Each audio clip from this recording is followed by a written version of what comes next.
이건 아닌 것 같다라고 하면은 안 내는 게 아니라 왜 못하는지에 대한 이유는 밝혀줘야죠. 그렇게 해서 이제 사건이 통과가 되면은 변제금이 정말로 뭐 천차만별로 차이가 날 수가 있는 거겠죠.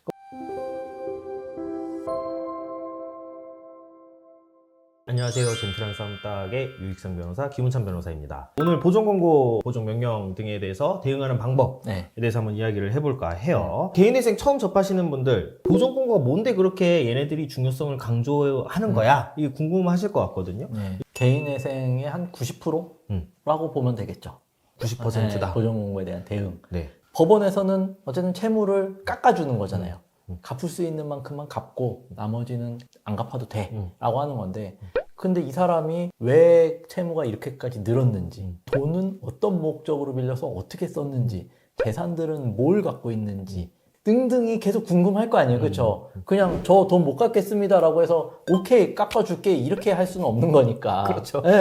말 그대로 성실하지만 불운한 채무자인지 정말 사기를 치고 있는 건지 모르니까 그거를 확인하기 위한 일련의 과정이라고 보면 될 것 같고, 어쨌든 이 개인회생이 잘 통과되려면 필수적으로 거쳐야만 하는 가장 중요한 과정이다, 이렇게 볼 수 있을 것 같아요. 그러니까 실질적으로 서류를 꾸미고 어떤 서류를 제출해야 되고, 이거는 형식적인 거고 당연히 해야 되는 거고, 어떻게 그렇죠. 보면 노력을 하고 안 하고의 영역이 보존 권고 대응인 것 같아요. 노력하느냐에 따라서 유리하게 결정이 나올 수도 있는 것이고, 보존 권고 대응이 없는 상황에서는 뭐 설득이 안 된 거니까 궁금한 것에 대해서 저희한테 불리한 결론이 나올 수밖에 없게 되겠죠. 그러면은 일단 보존 권고, 그럼 이건 누가 내리는 겁니까? 기본적으로 이제 회생위원이 내리죠. 개시 결정, 뭐 변제기간 인가 결정, 그때 중요한 결정들은 판사님이 내리지만 결국에는 이 사람이 돈을 어디서 빌려서 어떻게 썼고 일정 기간의 그런 연대기가 담겨 있는 자료들이잖아요. 하다못해 뭐 카드 쓴 것만 보더라도 1, 2년치 자료만 하더라도 뭐 이만큼씩 될 거고, 그거를 일일이 현실적으로 판사님이 볼 여력이 안 되잖아요. 그렇죠. 그러니까 이제 편의상 회생위원이라는 이 제도를 만들어가지고 판사님으로부터 일정 권한을 부여받아서 자료들을 조사하고 채무자한테 어떤 자료들을 더 내봐라, 이런 사실관계가 어떻게 된 건지를 설명을 해봐라 라고 요구를 해서 이 사람이 이제 개인회생을 진행할 만하다, 받아들여줄 만하다 라고 하면은 뭐 업무 수행 보고를 판사님께 올리면 판사님이 그거를 참고를 해서 99%는 회생위원회 의견대로 이제 절차가 진행된다, 이렇게 보면 될 것 같아요. 보존 권고가 있고 보존 명령이 그렇죠. 사실 권고는 하려면은 하고 안 해도 될 거. 네. 명령은 뭔가 세죠. 해라. 불리기 갈 거, 이런 느낌이잖아요. 맞아요. 좀 어떤가요? 보존 권고, 보존 명령 차이가 좀 어떻게 그러니까 될까요? 이제 가장 중요한 거는 누가 내리는 거냐에 따라 달라요. 그렇죠. 회생위원이 내리는 거는 보정 권고입니다. 그리고 명령은 판사가 내리는 게 명령이에요. 보정 권고는 말씀하신 대로 좀 부드럽긴 하지만 그 내용들을 살펴보면 안 하면 기각이야, 이렇게 그렇죠. 되니까 사실상 차이가 없죠. 예. 사실상 명령이나 다를 게 그리고 없다. 말씀하신 대로 안 따르면 신청이 성실하지 않은 경우로 사건이 이제 기각될 수는 있고, 그렇다고 해서 이거를 무조건적으로 보존 권고를 이행하냐, 회생위원이 약간의 주관적인 시각이 섞여 있는 거잖아요. 그렇죠. 옳고 그름에 대한 비판적 검토 없이 이거를 무조건 따를 것 같으면은 이런 경우는 사실 뭐 변호사나 법무사를 굳이 선임해서 사건을 진행하실 필요가 없어요. 변제금 올리세요. 뭐 청산가치 반영하세요 하면 그대로 그냥 하시면 되는 거지. 굳이 이거를 뭐 몇백만 원 내면서 맡길 만한 이유가 없는 것 같고, 거기에 대해서 이제 비판적인 검토를 해서 이건 아닌 것 같다라고 하면은 안 내는 게 아니라 왜 못하는지에 대한 이유는 밝혀줘야죠. 법원하고의 어떤 그게 조율의 과정이 되는 거고, 그렇게 해서 이제 사건이 통과가 되면은 변제금이 정말로 뭐 천차만별로 차이가 날 수가 있는 거겠죠. 저희 사무실에 어떤 좀 프라이드를 가지고 있는 게 어떤 보존 권고에 대해서 싸움닭처럼 싸우는데 젠틀함을 잃지 않는 이제 그런 부분을 저희 어떤 사무실의 가치와 미덕으로 밀고 있는데, 보존 권고의 대응이 중요하다. 그렇죠. 이런 권고나 보존 명령에 대해서 비판적인 시각으로 좀 싸울 수 있어야 된다. 그런 말씀을 하신 것 같아요.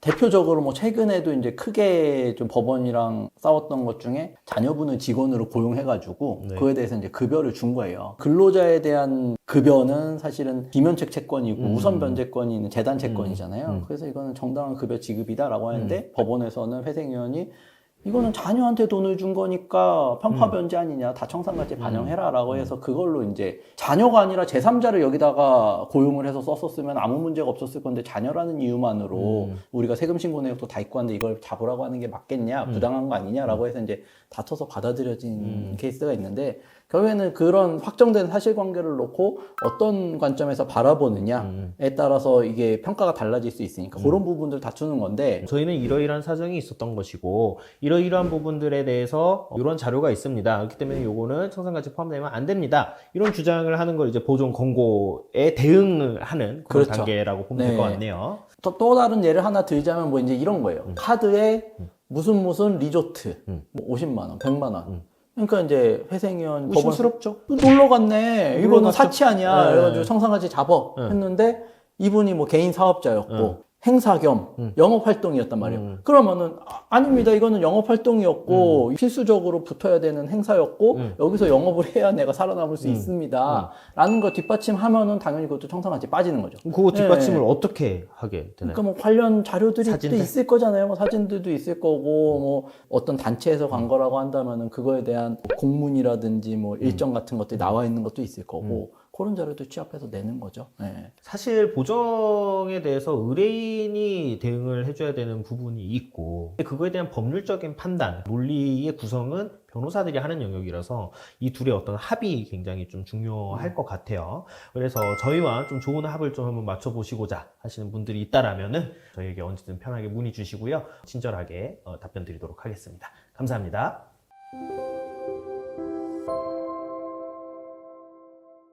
안녕하세요. 젠틀한 싸움닭의 유익성 변호사 김은찬 변호사입니다. 오늘 보정 권고 대표적인 어떤 보정에 대해서 한번 네. 좀 이야기를 해볼까 하는데 네. 최근 1년 이내 채무를 어디에 사용했는지 소명하라 네. 라는 보정은 일단 뭐 거의 그렇죠. 필수적으로 나온다고 봐야겠죠. 크게는 뭐 세 가지 유형의 보정 권고는 필수적으로 보는데 일단 네. 첫 번째로 말씀하신 최근 대출, 최근 채무의 사용처, 사용 내역인데 1년을 보기도 하고 2년을 보기도 합니다. 그리고 뭐 경우에 따라서 뭐 2년 반 뭐 이렇게 보기도 해요. 네. 운입니다.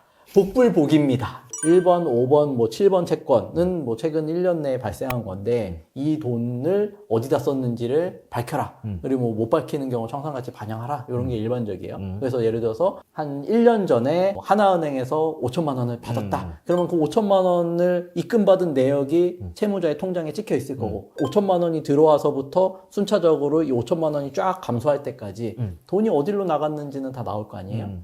그러니까 이제 그런 것들을 밝히는 작업이 첫 번째라고 보시면 될 것 같아요. 그럼 만약에 예를 네. 들어서 제가 이런 어떤 자꾸 1년 이내 채무에 대해서는 소명하라라는 거를 알고는 있어요. 그러니까 이거 조금 내가 쓴 게 조금 이상하니까 이거 1년 지나고 나서 해야겠다. 네. 조금 시간이 지난 상황에서 개인회생 진행을 했는데 이런 단계에서 통상적으로 그냥 1년이 나올지 2년이 나올지 이거는 운이다. 복불복이다. 복불복이다. 네. 이거는 그냥 기준이 명확하지 않다. 회생위원 마음이다. 회생위원 마음이다. 네. 사건 접수하고 하루 이틀 정도 되면은 이제 배당이 되잖아요. 그렇죠. 어떤 재판부인지 뜨고 어떤 회생위원이 있는지 그 재판부와 회생위원은 항상 매칭되어 있거든요. 근데 딱 보고 여기는 쉽게 가겠구나. 예, 그렇죠.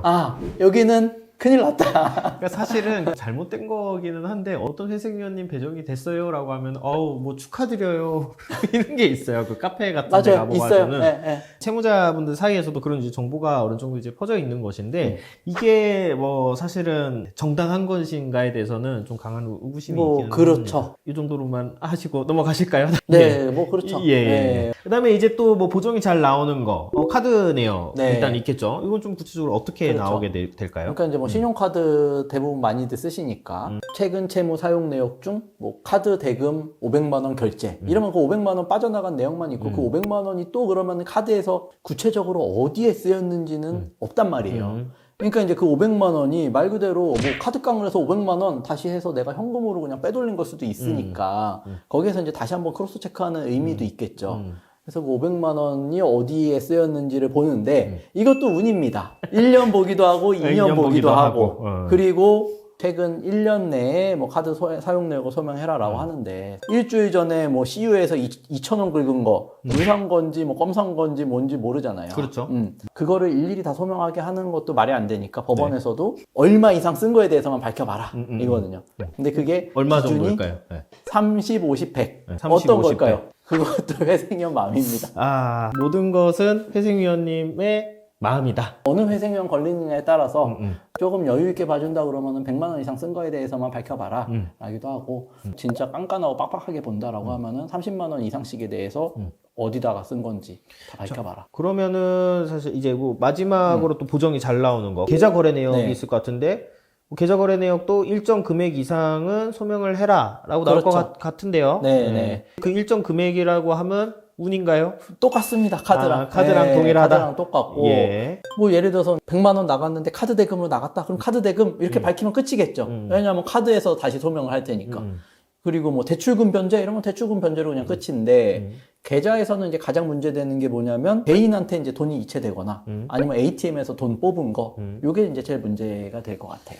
좋습니다. 그럼 이제 보정이 나올 때 언제까지 회신을 해라 네. 라고 그렇게 이제 나오잖아요. 네. 기간적으로 제한이 있을 때 네. 요거를 칼같이 지켜야 되나요? 이제 이것도 어떤 보정의 양이나 채무자의 사정들을 감안을 해서 내리시는 것 같은데 그 기간도 뭐 5일, 7일, 2주, 30일 뭐 다양해요. 근데 대부분의 회생위원님들도 그 기간 동안에 이행하는 게 그렇게 쉽지 않다는 거는 잘 알고 계신 것 같아서 한 번 정도 연장하는 거는 뭐 그렇게 크게 법원에서 문제를 삼지는 않는 것 같고 통상은 뭐 한두 차례 정도까지는 연장을 하더라도 괜찮은데 그게 이제 계속 반복되거나 하면 법원에서 이제 이 사람은 제대로 진행할 의사가 없구나라고 의사가 해서 없다. 불성실한 신청으로 뭐 사건이 이제 마냥 지연되면 기각되기도 기각이 된다. 하니까 웬만하면 이제 기간을 좀 지켜주시는 게 좋을 것 그러니까 같아요. 예를 들어서 뭐 7일 나왔다 해서 뭐 7일이라는 기간 자체를 내가 뭔가 지키기가 현실적으로 너무 어려울 때 가만히 있는 게 아니라